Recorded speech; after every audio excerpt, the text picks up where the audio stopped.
आज हम लोग फार्माकोलॉजी एंड टॉक्सिकोलॉजी का एंटी हाइपरटेंसिव एजेंट्स टॉपिक पढ़ेंगे। तो एंटी हाइपरटेंसिव एजेंट्स या फिर बोल सकते हैं ड्रग्स किसे कहते हैं? ऐसी ड्रग्स जो कि हाइपरटेंशन को कम करें, हाइपरटेंशन का ट्रीटमेंट करें, ऐसी ड्रग्स को हम एंटी हाइपरटेंसिव ड्रग्स कहते हैं। सेकेंड पैराग्राफ, हाइपरटेंशन एक ऐसी डिजीज़ है जिसमें हमारा जो नॉर्मल ब्लड प्रेशर होता है वो हाई हो जाता है, बहुत ही ज़्यादा ब्लड प्रेशर हमारा बढ़ जाता है।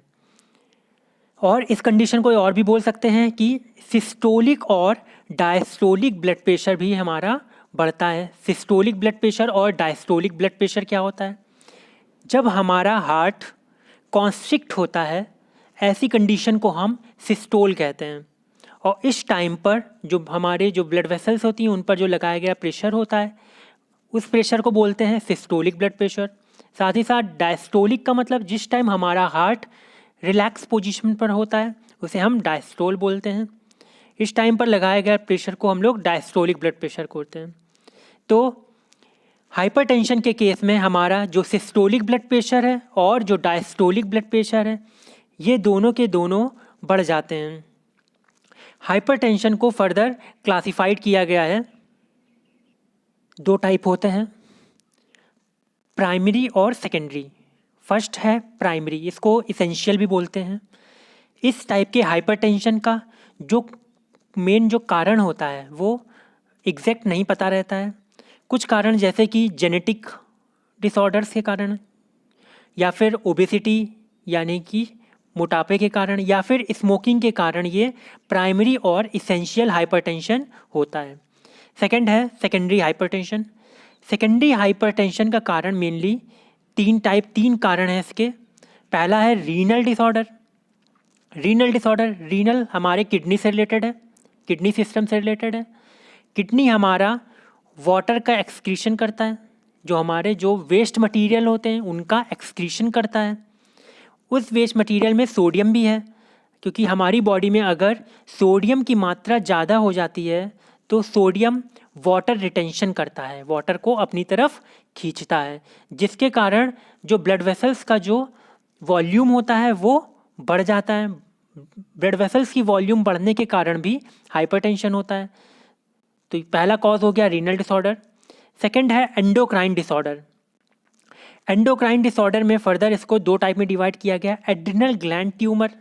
इस केस में क्या होता है, अगर हमारे एड्रिनल ग्लैंड में ट्यूमर हो जाता है तो एड्रिनल ग्लैंड से सेक्रीट होने वाला एड्रिनलिन उसकी मात्रा बढ़ जाती है। एड्रिनलिन की मात्रा बढ़ने के कारण भी हाइपरटेंशन हो जाता है। एड्रिनलिन करता क्या है? एड्रिनलिन हमारे जैसे नॉर्मल कंडीशन में हमारे फेयर और फाइट की कंडीशन में एड्रिनलिन हमारी बॉडी को वहाँ से भागने में या फिर वहाँ पर लड़ने में हमारे हेल्प करता है। जैसे कि एड्रिनलिन सेक्रीट होने के बाद हमारे जो ब्लड का सर्कुलेशन है वो बढ़ जाता है। ब्लड के सर्कुलेशन बढ़ने के कारण ऑक्सीजन का हमारी बॉडी टिश्यूज़ का सप्लाई भी बढ़ जाती है, साथ ही साथ न्यूट्रिएंट्स भी बढ़ जाता है, जिसके कारण हमारी बॉडी उस कंडीशन में वहाँ से या तो फिर भागती है जल्दी से, अगर कोई फियर ऐसी कंडीशन है तो वहाँ से भागेगी, फाइट ऐसी कंडीशन है तो वहाँ पर लड़ेगी। तो इस कंडीशन में भी हमारा ब्लड प्रेशर बढ़ जाता है।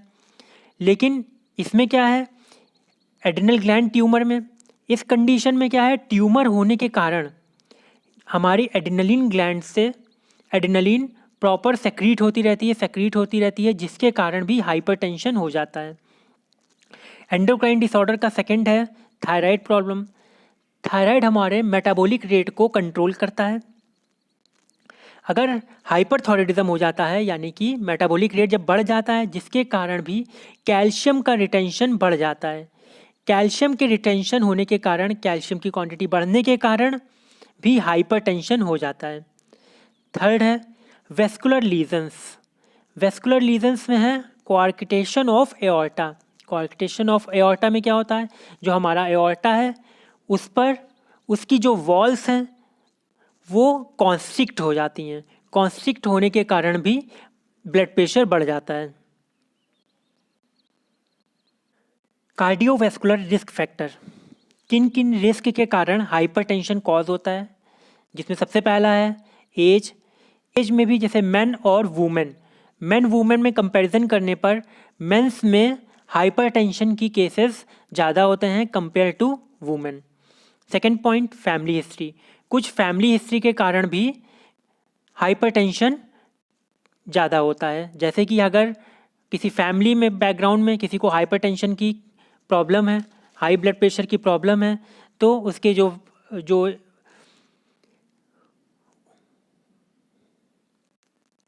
आने वाली पीढ़ी है उसमें भी हाइपरटेंशन होने की संभावना बढ़ जाती है। थर्ड फैक्टर है स्मोकिंग। स्मोकिंग में निकोटीन की मात्रा ज़्यादा पाई जाती है जो कि ब्लड प्रेशर को बढ़ाता है। फोर्थ है डाइट। डाइट में जैसे मैंने पहले भी आपको बताया कि सोडियम जो कि वाटर का रिटेंशन करता है, पानी को वाटर को अपनी तरफ खींचता है, जिसके कारण ब्लड वेसल्स में प्रेजेंट ब्लड का जो वॉल्यूम होता है वो बढ़ जाता है, जो कि हाइपरटेंशन कॉज करता है। तो इसीलिए अगर आपने देखा होगा कि क्या बोलते हैं कि हाइपरटेंशन के केस में सोडियम यानी कि नमक कम खाना चाहिए, साथ ही साथ ऑयली फूड भी कम खाने चाहिए। ये दोनों के दोनों हमारे हाइपरटेंशन को कॉज करते हैं। फिफ्थ है डिसलिपिडीमिया। डिसलिपिडीमिया में क्या है, लिपिड्स जो होते हैं हमारे, जैसे कि low density lipoprotein, high density lipoprotein और ट्राइग्लिसराइड, एलडीएल का बढ़ जाने से और ट्राइग्लिसराइड के बढ़ जाने से हाइपरटेंशन यानी कि हाई ब्लड प्रेशर हो जाता है। साथ ही साथ हाई डेंसिटी लाइपोप्रोटीन के घट जाने से भी हाई ब्लड प्रेशर की प्रॉब्लम होती है। सिक्स रिस्क फैक्टर है छठा, ओबेसिटी।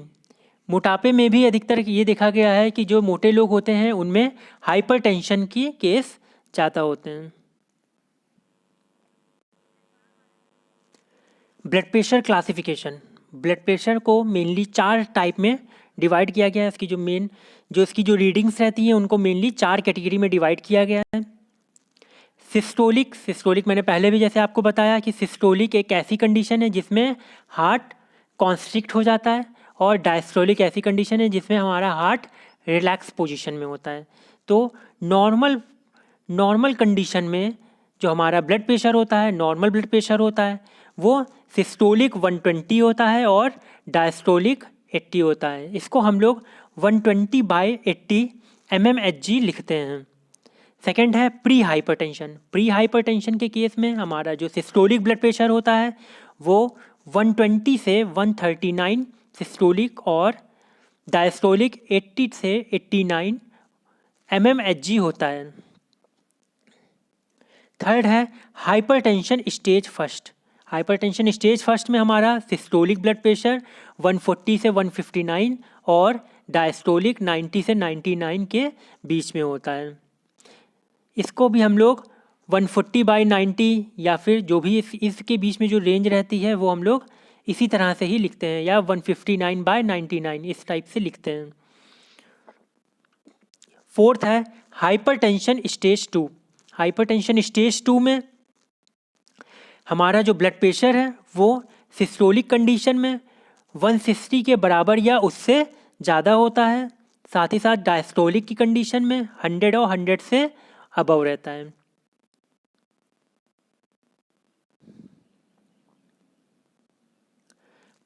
हाइपरटेंशन और ब्लड प्रेशर, इसका जो मैकेनिज्म है कि हमारा जो ब्लड प्रेशर है वो कैसे बढ़ जाता है, किस तरह से बढ़ जाता है या फिर किस तरह से घट जाता है।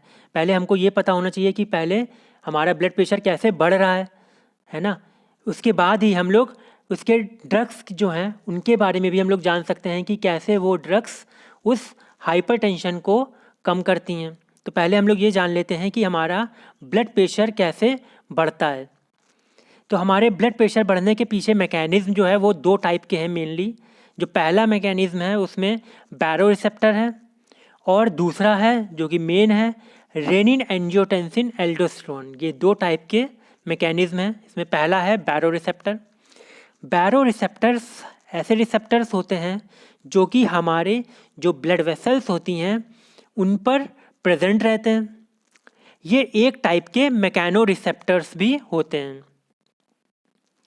इनका जो बैरो रिसेप्टर का जो मेन काम होता है वो क्या करना होता है, ये डिटेक्ट करते हैं कि हमारा ब्लड प्रेशर बढ़ा है या फिर घटा है।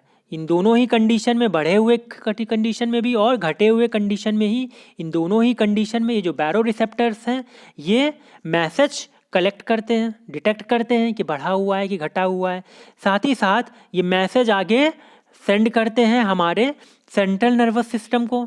सेंट्रल नर्वस सिस्टम क्या करता है कि ये हमारा ब्लड प्रेशर इंक्रीज या डिक्रीज कर देता है by the total peripheral resistance के थ्रू या फिर कार्डियक आउटपुट के थ्रू। सेकेंड पॉइंट, बैरो रिसेप्टर्स हमारे sympathetic nervous system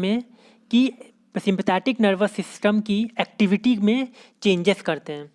sympathetic nervous system होता क्या है? सिंपैथेटिक नर्वस सिस्टम ऐसा सिस्टम होता है जो कि हमारे सिंपैथेटिक एक्शन को प्रोड्यूस करता है। सिंपैथेटिक एक्शन ऐसा एक्शन होता है जो कि जिस टाइम हम कुछ भी काम कर रहे होते हैं उस टाइम पर जो जो बॉडी में चेंजेस आते हैं उसे सिंपैथेटिक एक्शन कहते हैं। जैसे कि हमारे ब्लड प्रेशर का बढ़ जाना, ये भी एक टाइप का सिंपैथेटिक एक्शन है। हमारे प्यूपिल्स का डायलेट हो जाना, ये भी एक टाइप का सिंपैथेटिक एक्शन है। हमारे डाइजेशन का स्टिमुलेट हो जाना, इसी तरह से ही बहुत सारे सिंपैथेटिक एक्शंस होते हैं जो कि हमारे बॉडी को मेंटेन और रेगुलेट करने में हेल्प करते हैं। अगर हमारा ब्लड प्रेशर कम होता है तो ये जो हमारे ब्लड वेसल्स पर जो बैरो रिसेप्टर्स प्रेजेंट रहते हैं, ये बैरो रिसेप्टर्स सिंपैथेटिक एक्शन को बढ़ा देते हैं। साथ ही साथ जो पैरासिम्पैथेटिक एक्शन होते हैं उसको घटा देते हैं। सिंपैथेटिक एक्शन बढ़ने के कारण जो हमारा जो ब्लड प्रेशर होता है वो भी बढ़ जाता है। साथ ही साथ पैरासिम्पैथेटिक एक्शन के घटने के कारण भी जो हमारा ब्लड प्रेशर है वो नॉर्मल लेवल पे आ जाता है। पैरासिम्पैथेटिक एक्शन क्या होता है? पैरासिम्पैथेटिक एक्शन ऐसा एक्शन होता है जिस टाइम पर हमारी बॉडी रिलैक्स पोजीशन पर होती है, उस टाइम पर बॉडी में जो जो चेंजेस आते हैं उसे पैरासिम्पैथेटिक एक्शन कहते हैं। तो जो बैरो रिसेप्टर्स हैं, ये बैरो रिसेप्टर अगर हमारा ब्लड प्रेशर घटा हुआ है तो ये सिंपैथेटिक एक्शन को बढ़ा देंगे। सिंपैथेटिक एक्शन के बढ़ने के कारण हमारा ब्लड प्रेशर भी बढ़ जाएगा। साथ ही साथ ये पैरासिम्पैथेटिक एक्शन को घटा देंगे जो कि इसी के एक्शन को और बढ़ाएगा। सिंपैथेटिक एक्शन के बढ़ने के कारण वैसों का कॉन्स्ट्रिक्शन होने जाता है, यानी कि हमारी जो वेसल्स हैं, ब्लड वेसल्स हैं, उनका कॉन्स्ट्रिक्शन हो जाने लगता है। साथ ही साथ जो कार्डियक आउटपुट है वो भी बढ़ता है जिसके कारण ब्लड प्रेशर बढ़ जाता है। सेकंड है रेनिन एंजियोटेंसिन एल्डोस्टेरोन। इसके लिए मैंने आपके लिए एक चार्ट बनाया हुआ है, बहुत ही अच्छा चार्ट है जिसमें पॉइंट वाइज दिया हुआ है कि कौन कौन सी चीज़ें कैसे क्या क्या होता है जिसके कारण ब्लड प्रेशर बढ़ जाता है, हाइपरटेंशन की कंडीशन आ जाती है।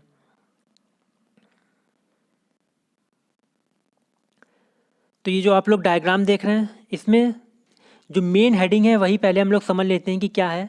रेनिन एंजियोटेंसिन एल्डोस्टेरोन, यानी कि इसमें क्या चीज़ है, मेनली 3 चीज़ों का इन्वॉल्वमेंट है। एक तो रेनिन हो गया, दूसरा एंजियोटेंसिन हो गया, तीसरा एल्डोस्टेरोन हो गया। ये तीनों के तीनों मिलकर ही हमारे हाइपरटेंशन को कॉज करते हैं।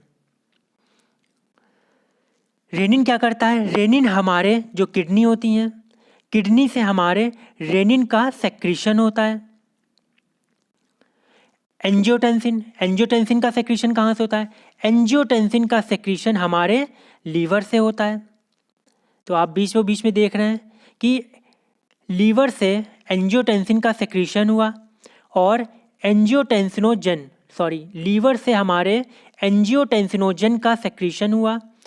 ये एंजियोटेंसिनोजन किडनी से निकले हुए रेनिन की प्रेजेंस में कन्वर्ट होता है एंजियोटेंसिन 1 में। साथ ही साथ लंग से हमारे एस यानी कि एंजियोटेंसिन कन्वर्टिंग एंजाइम, इसका सेक्रीशन होता है। लंग से हमारे एंजियोटेंसिन कन्वर्टिंग एंजाइम का सेक्रीशन होता है। तो ये जो एंजियोटेंसिन 1 है, एंजियोटेंसिन 1 एंजियोटेंसिन कन्वर्टिंग एंजाइम की प्रेजेंस में ये फर्दर कन्वर्ट हो जाता है एंजियोटेंसिन 2 में। एंजियोटेंसिन 2 फर्दर आगे कन्वर्ट होता है एल्डोस्टेरोन में। ये एल्डोस्टेरोन के सेक्रीशन को बढ़ा देता है। अब सबके हम लोग का फंक्शंस देख लेते हैं कि कौन क्या करता है। जो हमारा एंजियोटेंसिन 2 है ये हमारे सिंपैथेटिक, जो सबसे ऊपर आप देख रहे हैं, सिंपैथेटिक एक्टिविटी को बढ़ा देता है। यानी कि सिंपैथेटिक एक्टिविटी, जैसे कि मैंने पहले भी बताया, ऐसी एक्टिविटी जिसमें हमारा ब्लड प्रेशर बढ़ जाता है। तो एंजियोटेंसिन 2 क्या है, हमारे ये सिंपैथेटिक एक्टिविटी को बढ़ाता है जिसके कारण ब्लड प्रेशर भी बढ़ जाता है। साथ ही साथ ये ट्यूबुलर सोडियम क्लोराइड, सोडियम और क्लोराइड के रीएब्जॉर्प्शन और पोटेशियम के एक्सक्रीशन और वाटर के रिटेंशन को भी बढ़ा देता है। एंजियोटेंसिन क्या करता है, ट्यूबुलर, हमारे जो ट्यूब्यूल्स हैं उसमें सोडियम और क्लोराइड इन दोनों का रीएब्जॉर्प्शन होने के कारण हमारा जो ब्लड वॉल्यूम है वो बढ़ने लगता है। ब्लड वॉल्यूम बढ़ेगा किसकी प्रेजेंस में, ये सोडियम और क्लोराइड क्या करेंगे, वाटर का रिटेंशन करेंगे, वाटर को अपनी तरफ खींचेंगे जिसके कारण ब्लड वॉल्यूम बढ़ने लगेगा। साथ ही साथ एंजियोटेंसिन और क्या कर रहा है, थर्ड स्टेप देख लेते हैं। ये arteriolar vasoconstriction increase in blood pressure, ये क्या करता है, जो हमारी जो आर्टेरियल वैसोकॉन्स्ट्रिक्शन होता है, जो वेसल्स होती हैं आर्टरीज में, उनका कॉन्स्ट्रिक्शन करता है। कॉन्स्ट्रिक्शन करने के कारण भी ब्लड प्रेशर बढ़ जाता है। फोर्थ जो है इसका पिट्यूटरी ग्लैंड, पोस्टीरियर लोब, ये एंजियोटेंसिन 2 क्या कर रहा है, हमारी इस पिट्यूटरी ग्लैंड के जो पोस्टीरियर लोब यानी कि जो पीछे बैक साइड का जो पोर्शन होता है पिट्यूटरी ग्लैंड का, उसके कारण ADH का सेक्रीशन करता है। ADH क्या होता है, ADH एंटी डायूरेटिक हार्मोन होते हैं, ऐसे हार्मोन जो कि डायूरेसिस को यानी कि यूरिन के एक्सक्रीशन को रोकें। अब जब यूरिन का एक्सक्रीशन रुकेगा तो वाटर का अमाउंट बॉडी में बढ़ेगा, ब्लड वेसल्स में बढ़ेगा, जिसके कारण भी हमारा हाइपरटेंशन कॉज होगा। लास्ट में देख लेते हैं जो एल्डोस्टेरोन है, ये फर्दर ये जो सारी जो फोर्थ चारों चीज़ें हैं ये सब की सब H2O और वाटर का रिटेंशन करती हैं, यानी कि पानी और सोडियम का रिटेंशन करती हैं। और साथ ही साथ जो सर्कुलेटरी वॉल्यूम है, यानी कि जो हमारी ब्लड वेसल्स में जो ब्लड का जो वॉल्यूम है उसको भी बढ़ा देती हैं। तो इस कंडीशन से भी हमारा हाइपरटेंशन कॉज होता है। तो अगर हम लोग इस हाइपरटेंशन को ठीक करने की बात करें कि हम कौन सी ऐसी ड्रग लें जो कि इस हाइपरटेंशन को सही कर देंगी, तो अगर हम लोग देखें तो जो किडनी से जो रेनिन का सेक्रीशन हो रहा है, तो हम लोग क्या कर सकते हैं कि रेनिन को रोक सकते हैं, रेनिन के सेक्रीशन को रोक सकते हैं। या फिर क्या कर सकते हैं, एंजियोटेंसिनोजन, जो एंजियोटेंसिन फर्स्ट में जो कन्वर्ट हो रहा है, तो इस एंजियोटेंसिन 1 को रोक सकते हैं। साथ ही साथ जो लंग से हमारा एंजियोटेंसिन कन्वर्टिंग एंजाइम का सेक्रीशन हो रहा है उसको भी हम लोग रोक सकते हैं, जिसके कारण ब्लड प्रेशर रुक सकता है। साथ ही साथ एंजियोटेंसिन 2 जो कि सिंपैथेटिक एक्टिविटी कर रहा है, तो इस सिंपैथेटिक एक्टिविटी को रोकने के लिए भी हम लोग ड्रग यूज़ कर सकते हैं जो कि हमारे हाइपरटेंशन को रोक सकता है। एंटी हाइपरटेंसिव ड्रग क्लासिफिकेशन, अब हम लोग इसकी क्लासिफिकेशन देख लेते हैं कि कौन कौन सी ड्रग्स हमारे हाइपरटेंशन, हाई ब्लड प्रेशर की कंडीशन में यूज़ की जाती हैं। जिसमें सबसे पहली क्लासिफिकेशन में है renin angiotensin inhibitor. Renin angiotensin inhibitor को फर्दर 3 पार्ट में डिवाइड किया गया है। पहला है एस इनिबिटर, दूसरा है एंजियोटेंसिन 81 रिसेप्टर ब्लॉकर और तीसरा है डायरेक्ट रेनिन इनिबिटर। जो सबसे पहला है एंजियोटेंसिन कन्वर्टिंग एंजाइम यानी कि एस इनिबिटर, जो डायग्राम में इससे पहले जो आपने डायग्राम में देखा था कि जिसमें जो हमारा एस है यानी कि एंजियोटेंसिन कन्वर्टिंग एंजाइम जो कि हमारे लंग्स से सेक्रीट हो रहा है, जो कि एंजियोटेंसिन फर्स्ट को एंजियोटेंसिन 2 में कन्वर्ट कर रहा है। तो अगर हम लोग एंजियोटेंसिन कन्वर्टिंग एंजाइम को ही इनहिबिट कर दें तो हमारा एंजियोटेंसिन फर्स्ट एंजियोटेंसिन 2 में कन्वर्ट नहीं हो पाएगा, जिसके कारण हाइपरटेंशन नहीं कॉज होगी। तो इस कंडीशन के लिए हम लोग एस इनिबिटर यानी कि एंजियोटेंसिन कन्वर्टिंग एंजाइम इनिबिटर्स देते हैं। इनकी जो ड्रग्स हैं वो हैं captopril, enalapril, lisinopril, ramipril, perindopril, fosinopril, quinapril. ये सारी ड्रग्स हम लोग as a ACE inhibitor use करते हैं। बी पॉइंट है angiotensin 81 receptor blocker. Angiotensin 81 receptor जब हमारे जो लीवर से सेक्रीट हुआ एंजियोटेंसिनोजन रेनिन की प्रेजेंस में एंजियोटेंसिन 1 बनाता है और जो कि हाइपरटेंशन कॉज करता है। तो हम लोग ऐसा भी कर सकते हैं कि इस एंजियोटेंसिन 1 को भी ब्लॉक कर दें। इसको अगर ब्लॉक कर देंगे, इसके रिसेप्टर्स को ब्लॉक कर देंगे, तो आगे की प्रोसेस नहीं हो पाएगी, जिसके कारण हाइपरटेंशन नहीं होगा। तो हम लोग इस तरह से भी ब्लड प्रेशर को रोक सकते हैं, कंट्रोल कर सकते हैं। तो एंजियोटेंसिन 81 रिसेप्टर ब्लॉकर हैं में ड्रग्स हैं लोसार्टन, कैंडीसार्टन, वेलसार्टन, टेल्मीसार्टन, एर्बीसार्टन और ओल्मीसार्टन। थर्ड है इसका direct renin inhibitor. Direct renin inhibitor, renin हमारा किडनी से सेक्रीट होता है।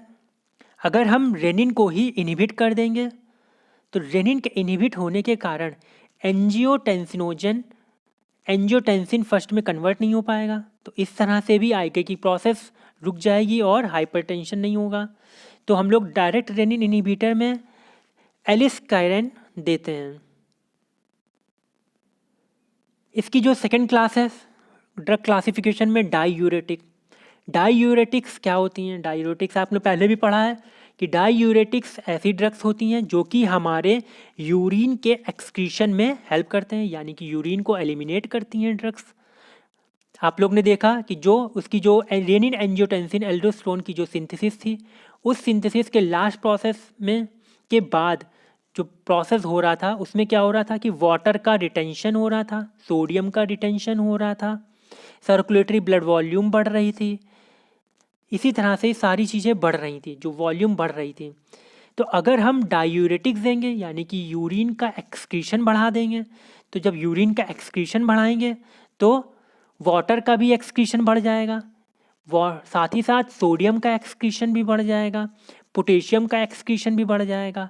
और इन सब के एक्सक्रीशन बढ़ने के कारण जो हमारा जो ब्लड वॉल्यूम होगा वो भी कम हो जाएगा, साथ ही साथ जो प्रेशर जनरेट हो रहा होगा ब्लड प्रेशर, वो भी कम हो जाएगा।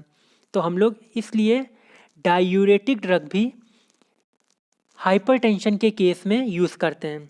डायूरेटिक्स ड्रग्स को मेनली 3 टाइप में डिवाइड किया गया है: thiazide diuretic, high ceiling diuretic, potassium sparing diuretics.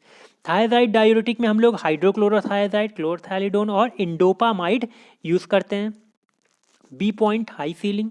High ceiling में हम लोग फ्यूरोसमाइड और टॉर्समाइड ड्रग यूज़ करते हैं। C point potassium sparing. Potassium sparing में हम लोग स्पायरोनोलेक्टोन, एप्लीरिनोन, एमिलोराइड यूज़ करते हैं। नेक्स्ट ड्रग की क्लास है सिंपैथेटिक इनिबिटर। सिंपैथेटिक इनिबिटर मैंने पहले भी जैसे आपको बताया कि सिंपैथेटिक एक्शन ऐसे एक्शंस होते हैं जो कि हमारे जो ब्लड बॉडी मूवमेंट होता है, बॉडी एक्टिविटी को बढ़ा देते हैं। इसमें ब्लड प्रेशर का बढ़ना भी एक टाइप का एक सिंपैथेटिक एक्शन है। तो अगर इस सिंपैथेटिक एक्शन को रोकने के लिए हम लोग क्या करेंगे? सिंपैथेटिक इनिबिटर्स देते हैं। इन इनिबिटर्स को भी मेनली 4 पार्ट में डिवाइड किया गया है, जैसे कि बीटा एडिनर्जिक ब्लॉकर देते हैं, alpha adrenergic blocker, alpha and beta adrenergic blocker, central sympatholytics भी यूज़ करते हैं, जिसमें से पहला है beta adrenergic blocker. Beta adrenergic blockers में हम लोग प्रोप्रानोलॉल, मीटोप्रोलॉल और एटनोलॉल ड्रग यूज़ करते हैं। अल्फा एडिनर्जिक ब्लॉकर्स क्या होते हैं? ये ड्रग्स भी हमारे सिंपैथेटिक्स सिस्टम को इनहिबिट करते हैं। इसमें जो ड्रग्स हैं वो प्राजोसिन, टेराजोसिन, डॉक्साजोसिन और एल्फजोसिन ये ड्रग्स यूज़ करते हैं। C point alpha plus beta adrenergic blockers.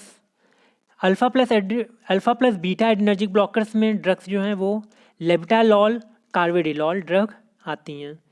D point central sympatholytics. Sympatholytics क्या होती हैं? सिंपैथोलिटिक्स नाम से ही पता चल रहा है, लिटिक्स यानी कि तोड़ना, अलग होना, यानी कि ये सिंपैथेटिक एक्शन को रोकेंगी। तो इनमें जो ड्रग्स होती हैं वो क्लोनिडीन और मिथाइल डोपा ड्रग्स यूज़ करते हैं। फोर्थ है calcium channel blocker. Calcium channel blockers क्या करते हैं? कैल्शियम चैनल्स, कैल्शियम, पहले हम लोग ये समझ लेते हैं कि कैल्शियम क्या करता है। कैल्शियम क्या है? कैल्शियम हमारे जो हार्ट की मसल्स होती हैं मायोकार्डियम, उनके कॉन्ट्रैक्शन को बढ़ा देती हैं। अब जब कॉन्ट्रैक्शन बढ़ जाएगा तो ब्लड प्रेशर भी बढ़ सकता है। तो हम लोग इस कंडीशन में कैल्शियम चैनल ब्लॉकर देते हैं। इनमें भी जो ड्रग्स हैं उनको मेनली 3 पार्ट में डिवाइड किया गया है। फिनाइल एल्काइलामीन, इसमें हम लोग जो ड्रग यूज़ करते हैं वो वेरापामिल है। बेंजोडाइज़ेपिन, जिसमें ड्रग है डेल्टियाज़म। एंड सी है डाईहाइड्रोपिरिडीन्स, इसमें जो ड्रग्स हैं निफिडिपिन, फेलोडिपिन, एम्लोडिपिन, नाइट्रेंडिपिन और लेसिडिपिन, लैरकानाडिपिन, बेनिडिपिन, ये ड्रग्स हम लोग यूज़ करते हैं। फिफ्थ क्लास जो है वो हमारी है वेसोडाइलेटर्स। अब ब्लड प्रेशर होता क्या है? ब्लड प्रेशर में क्या है कि जो हमारी जो ब्लड वेसल्स हैं उनका वेसल्स का कॉन्स्ट्रिक्शन होने का कारण ब्लड प्रेशर बढ़ता है। तो हम लोग क्या कर सकते हैं कि उन ब्लड वेसल्स को ही डायलेट कर दें। ब्लड वेसल्स अगर डायलेट हो जाएंगी तो हमारा ब्लड प्रेशर भी ऑलरेडी कम हो जाएगा। तो फिफ्थ क्लास की जो ड्रग है वेसोडाइलेटर्स हैं। इनमें भी इनको 2 पार्ट में डिवाइड किया गया है। आर्टेरियोलर डायलेटर, इनमें ड्रग्स हैं हाइड्रालाजीन, माइनॉक्सिडिल, डायज़ोसाइड। बी पॉइंट है आर्टेरियोलर प्लस वेनोडाइलेटर, इसमें जो हम लोग ड्रग यूज़ करते हैं वो नाइट्रोप्रोसाइड सोडियम होता है। Thank you.